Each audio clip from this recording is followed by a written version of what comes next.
Around this time of year, every year for the last 33 years, about 2,000 people travel to the wilderness in a beautiful part of Kenya and wait for a revelation.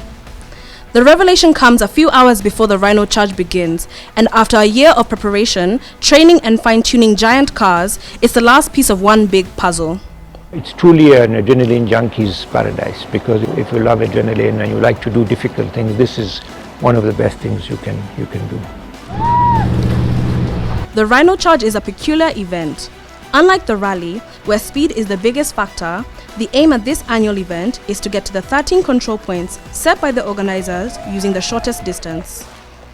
Teams travel to the general area where the charge will be, but the course is kept secret and is only revealed on the night before the charge. In this case, the charge is on a Saturday. You get on a Friday evening at about 5:30. You'll be given an ordnance map, and you will be given 15 or 16 different coordinates, 13 for the guard posts and controls, and a couple other to make sure that the headquarters and things like that, and scrutineering, so you configure your machine correctly.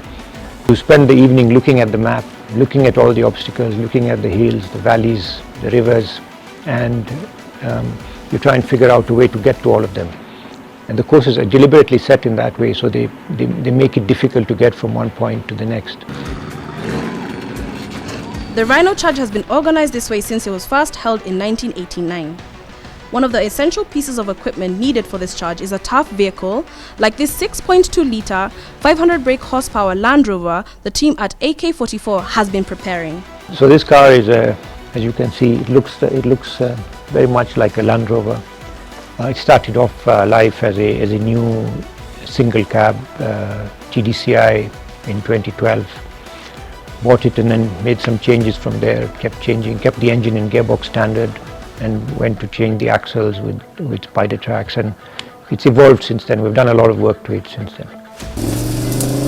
Last year, the event came to a crash, a grinding halt for the team, because a tree made its way up and broke the housing of the water pump.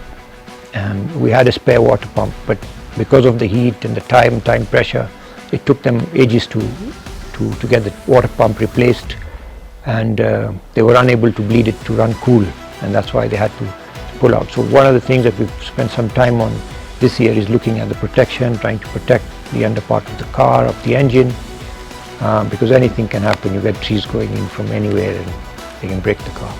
As impressive as it might look, this car is not everything.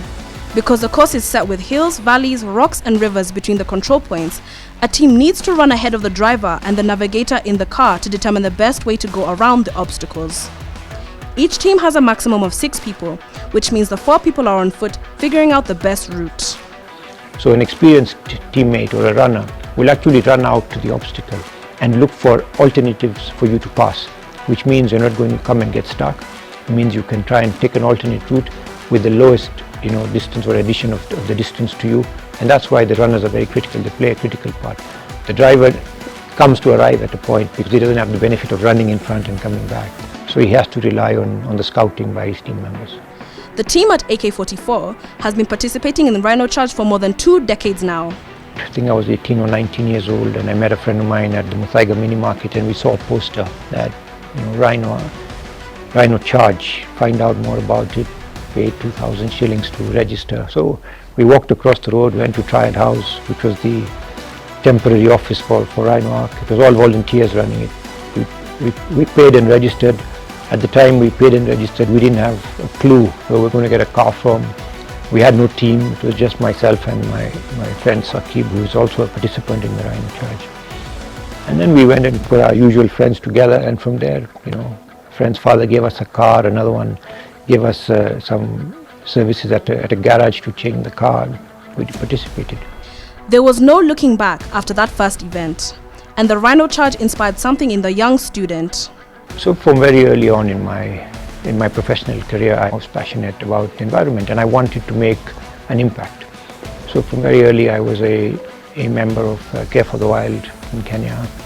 I served on the board of Kenya Wildlife Service. I have been an honorary member on the Arboretum. So I contributed. I was a member of the National Environmental Council, the inaugural one. I've been on the task force on forestry and illegal logging in forests. So over the years, I've been really passionate about doing this. I have some interest in wilderness areas, so always looking to protect those wilderness areas, always looking to protect and conserve our environment, which we have a very beautiful one in Kenya. So that's been the main driver. Over the last 33 years, Rhino Charge has raised more than 1 billion Kenya shillings to protect water towers all over the country, with the best known initiatives being the fencing of Mount Kenya and Aberdares National Parks. Apart from winning, each team looks to raise money for the overall goal.